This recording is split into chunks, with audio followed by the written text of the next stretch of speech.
How we doing? All right. Yeah, look, we're excited about getting started. Feel great about the where we're at as a team right now. Excited about getting going, and we got a lot of work to do, a ton. And so we just, I know everybody talks about all these cliches and everything, but we just got to take it one day at a time and continue to improve every single day, and that's really what our thought process is right now. So I know you guys got some questions for me, so fire away. Do you have any time frame as to when you'll expect Tyron back, or is that a day-to-day thing? No, look, he's dealing with a personal matter, and so we're going to allow him to do that, and he'll be back when he's ready to be back. I thought she was going to say Michael Thomas, so I'll ask the same question. Yeah, I mean, I know you're not going to name the day, but I mean, Soon. has everything continued to be Soon. really Feel good about positive? it. Feel good about it. Dennis, how do you feel, like, if you can recall or remember, you're in the National Football League and you're a head coach, the very first day doing this press conference with the Ravens compared to where you are now with the Saints? Oh, I'm much further along. I'm much more comfortable sitting in this seat than I was at that point in time. I mean, I was 39 years old, and really, had been a coordinator in this league for 1 year. So I've seen a lot more happen between that time and this time. And so I'm much more relaxed and comfortable in that environment right now. Dennis, how would you describe Jameis Winston as a leader? Well, I'd say he's a quality leader. I think he's verbal when he needs to be verbal. I think he's motivational. But I think more so than anything, the leadership quality that I appreciate the most out of him is work ethic. Because it doesn't matter what you say if you don't back it up with what you do. And I think he's got incredible work ethic, and I think our guys, gravitate to his personality. Dennis, you also said we took the job that you're going to put your own spin on it. You're going to obviously take a lot of what Sean did and establish. How much of that would be noticeable to the media corps or the fans in terms of your own spin?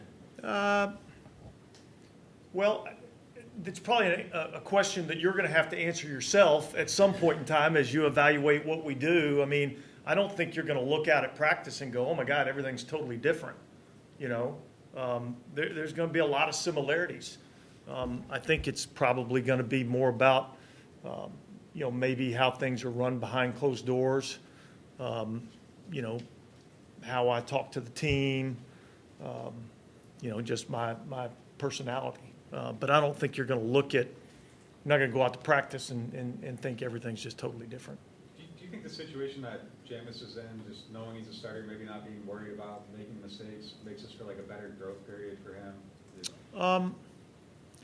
Well, I would never use the term not worried about making mistakes, right? I do feel like he's a little bit more secure in his position, and I think that's a comfortable feeling to have. But look, we still know this is a production-based business, so we all know that we got to go out and perform, and certainly Jameis understands that. But yeah, I would say, I'd certainly think that knowing that going in, gives you a little bit of security and a little bit of confidence going in. Dennis, you mentioned how much farther along you are now compared to your first day in Oakland. What's the difference between the situation you're inheriting here versus the one you inherited there? Well, look, I mean, I don't really want to go and live in the past and that type of stuff. I'll say this, I've got a ton of familiarity with this organization. I think this organization has a ton of familiarity with me. That's personnel, that's coaches, that's players. And so I don't think there's any surprises when you kind of look at that. So I think the organization knows what they're going to get from me, and I feel like I know what I'm going to get from the organization. So I like where I'm at right now. And so what kind of team do you want to have? You know, is there like a certain trait you want this team to have that Yeah, we're going to be tough. We're going to be smart. And we're going to be highly competitive. We're going to compete our tail off in everything that we do, and that's really been our mantra about how we've played defense around here for since 2017, really. And I think we've seen some of the fruits of that labor, and that can be carried over to, you know, our whole football team. And so, you know, it's not some, you know, fancy cliche or anything like that, but that's what wins in our league. do you try to like foster that attitude like day one in training camp, or like how do you kind of build that? Yeah. I mean, look, if you want to get something done, and you want to be good at something, it comes through repetition, you know, and so that's, you know, we're preaching that message on a day in and day out basis, and you know, everything's designed to build some toughness, to make sure we're playing the game intelligently, you know, and then we're going to go out and compete, and you know, you don't learn how to compete until you go out there and you do it every single day.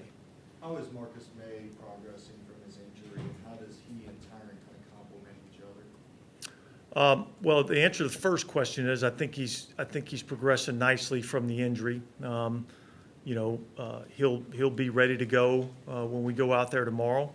I think we got to be smart and making sure that we're you know, just monitoring how he's doing, because he certainly didn't get a lot of activity during the spring, and so you know, we want to kind of be able to ramp him up a little bit, but feel good about it. I think him and Tyron complement each other really well. Both have the ability to play deep. Both have the ability to play down in the box. It's going to allow us to have some multiplicity in terms of what we do defensively, which is good. And I think, you know, Tyron's veteran presence will bring some intelligence and leadership to that room. Yeah, so y'all go full gear. Are those days over where you actually go live? Because I know it might be a handful of plays, you go like goal line, offense against you. Do you think those days are over and the only live action probably we'll see would be a preseason game? Or? You know, it's always a fluid situation. You know, I think obviously to be good at tackling and holding on to the ball when you're being tackled, you know, you kind of got to go through that experience a little bit. I think that's something that we always monitor and evaluate as camp goes on. I think we all get in a bit of part of a lot of these training camps. You go in, you're like, okay, we're going to do this period live, and then you're like, damn, I don't want to get anybody hurt. You know what I mean? So you're always constantly evaluating that, but I think it's a valid question, and certainly that's something that we think about. Have you already mapped out how you want to use starters during the 3 preseason games? No. I've mapped out what we're doing tomorrow. Right? You know, and that's. I don't mean the individuals, but I just meant like Yeah. Is the 3rd preseason game like the 3rd used to be, that kind of thing? Yeah, I've got that thought, you know, in my mind, and, you know, we'll keep it there for right now. Are you going to be cautious with Jameis during practice just because of his coming off that injury? I think you're always cautious with the quarterback. But yes, you know, like, I don't know that we're going to necessarily, look, he's going to participate in team drills, you know.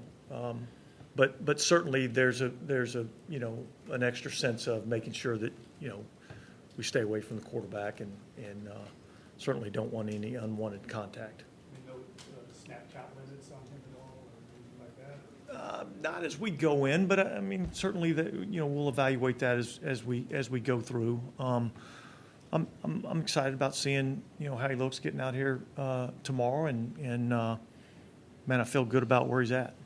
Yes, I was curious about, since you've been in this seat now, since when you got hired, I know you know that you have a special job and the importance of the Saints in this city, but has it grown any? Have you had that appreciation even more? You get stopped in the supermarket and people maybe more often. I mean, is there any sense of that? Yeah.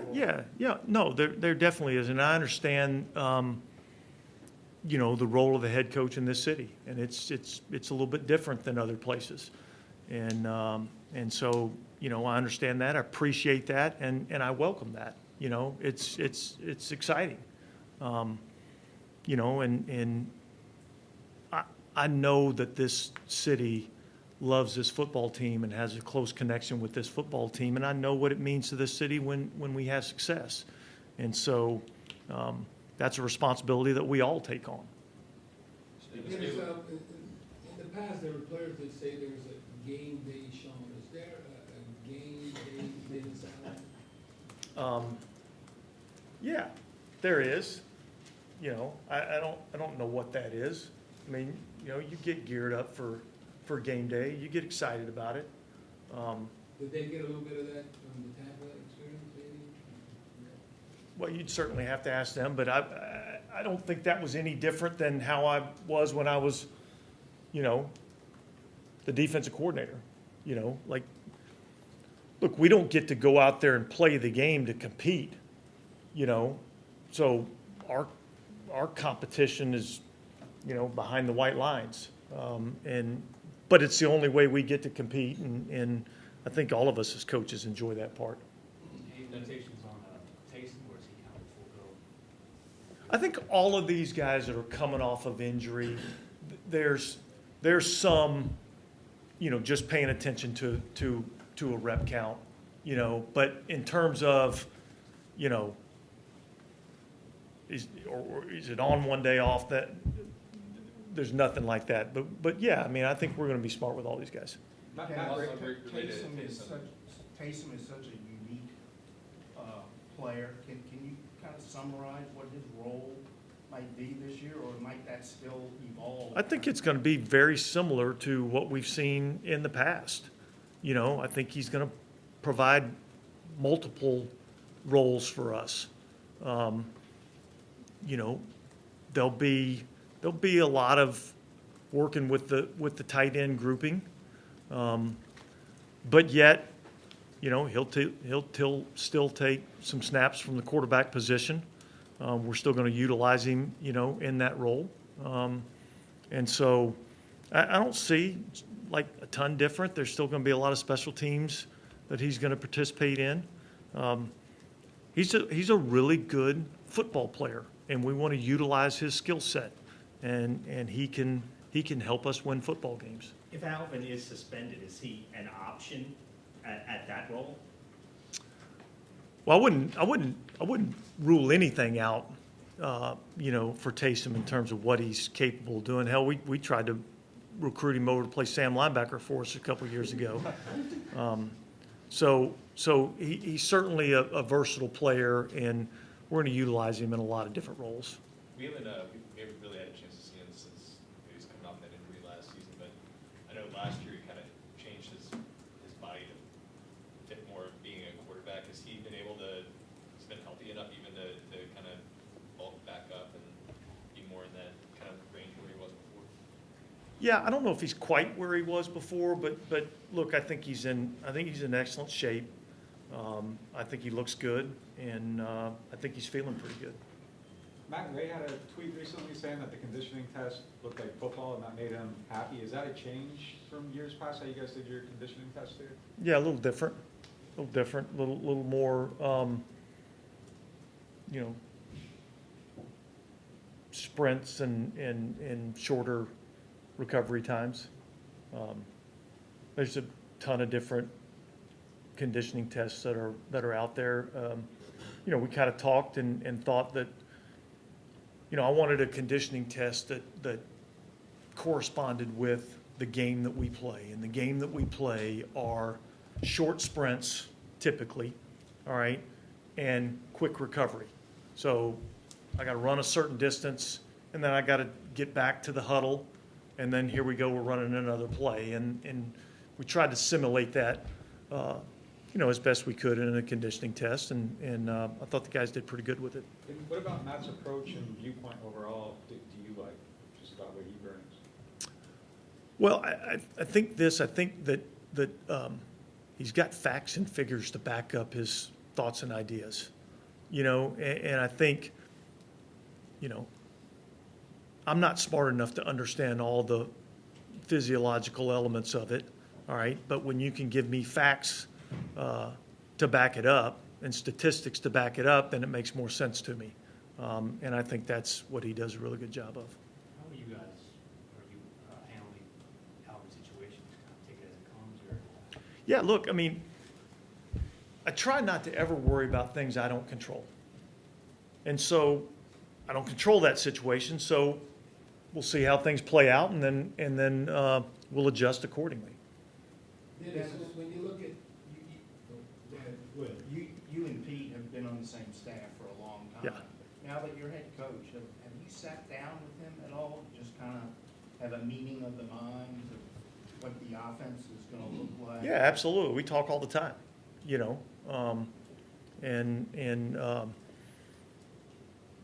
again, I don't see it looking just a whole lot different. I see it being very similar to what it's looked like around here in the past. But yeah, look, I have conversations with all our coaches all the time. And I think that's what good organizations do. They have great communication. Dennis, dealing with the practice schedule, the fans that come and take practice, you know how inclement weather, the heat index and all, they have to get up practice like the 4th, 5th, and 6th, and I'm saying, there's no way Dennis would have them out there 3 days in a row, the heat index is 110, 108. Would that be something, sorry, no lightning, but we can't say we're going inside? Well, I haven't gone all the way through that, Bobby, to be quite honest with you. Okay, again, I got tomorrow scheduled. I know it's going to be hot tomorrow. All right. So we'll play that by ear as it goes. I mean, certainly we're cognizant of the fans being out at practice. We love having the fans out at practice. I think it's highly motivational for our football players. And so we're cognizant of that. But we also know that, and I know the fans know this too, and I know it's disappointing, but the most important thing is that we take care of those players, all right, because that's the most important asset that we have in this organization is our players. And so the number one priority is to make sure that we are looking out for their best interest, which then in turn gives us the best chance to win games. So Dennis, you're saying your role is not going to change as far as being a defensive coordinator / head coach and calling plays. You know how now and then Sean will let Pete Carmichael or Coach Carmichael call the plays, and then maybe he would come back to calling the plays. Is that maybe a role you could see where you throw the coaches, the coordinators, whatever, a ball now and then as far as? Talking about in the regular season? Yeah, a regular season or even in preseason, giving them more. I could see that happening in the preseason. I don't envision that right now in the regular season. Obviously, as with anything, everything's fluid, but I'll never say never, but I don't envision that. Coach, on defensive line, it's different looks now today from so many different angles. You feel good about the depth, because looking at it on paper, everybody's healthy. That's really a strength of your football team. We talked about the secondary, but defensive line play too. Yeah, it's a good group. It's a good group. I think we got a lot of talented players. I think they're coached really well, and I think they play extremely hard, and they do the things that we're asking them to do. And yeah, we do have good depth at that position. And I would say this. I would say, one of the things that we wanted to do this offseason was build a highly competitive roster. All right, we talked about our roster and our team being, tough, smart, and competitive. Well, part of that is, man, I want our guys competing every day. And how do you encourage competition is, well, you get a lot of really good players. And you have to compete to stay on top. And so, yeah, I think that's, I feel good about that. And I think we're in a good spot there. Dennis, not to talk about Michael Thomas's injury, but just his mental state Yeah, I had a great conversation with him today. I like where Mike Thomas is. You know, look, certainly, you know, I'd love there not to be any issues at all, but, you know, that's not the nature of what we're dealing with right here. And I feel like, you know, and we all feel like it won't be very long before we see him out there on the practice field and you know, start working him back in and getting him ready for the season. Dennis, what do you think Doug Marrone is going to be able to do to impact the offensive line? Any impressions on him? Yeah, I think he's a really good football coach. You know, I think he's tough. He's demanding, but yet I think he's also been around enough that he's willing to do the things that it takes to get the best out of a player. Sometimes it's, you know, maybe not talking to him so nicely. Sometimes it's loving him up a little bit. You know what I mean? And I think that's what you get with, you know, a veteran coach like Doug. All good? Appreciate it. That was St. Coach Dennis Allen, head of St. Training Camp, getting underway tomorrow on